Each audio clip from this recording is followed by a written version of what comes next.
नमस्कार मंडळी. 14 जानेवारी 1761 रोजी पानिपतच्या मैदानामध्ये मराठे आणि अहमदशाह अब्दाली यांच्या सैन्यामध्ये भारताच्या इतिहासातील एक महत्वपूर्ण युद्ध झाले आणि त्या युद्धामध्ये मराठ्यांनी अफाट शौर्य दाखवले.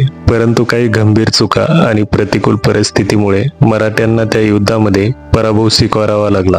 त्या पराभवाचं पहिलं कारण होतं रसद आणि पुरवठ्याची कमतरता. कारण मराठा सैन्य लागभर होते, पण उत्तरेकडून पोहोचणारा अन्न, पाणी आणि इतर सामानाचा पुरवठा तोडण्यात आला, ज्यामुळे मराठा सैन्यावर उपासमारीची वेळ येऊन थकवा वाढला. तसेच प्रत्यक्ष युद्धामध्ये व्यूहरचना आणि युद्ध कौशल्यातही त्रुटी होत्या.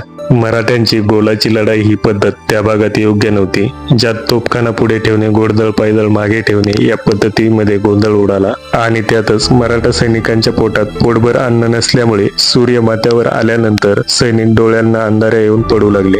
आणि या पराभवाचं चौथं महत्वाचं कारण होतं कमजोर गुप्तचर व्यवस्था आणि मित्रपक्षांचा कमी पाठिंबा. यामुळेही मराठ्यांची स्थिती नाजूक झाली होती. याच्या विरुद्ध दुसरीकडे अफगाण सैनिक, रोहिल्ला आणि अन्य स्थानिक पक्ष अब्दाली सोबत होते, त्यामुळे मराठ्यांची बाजू आणखीनच कमजोर दिसू लागली होती.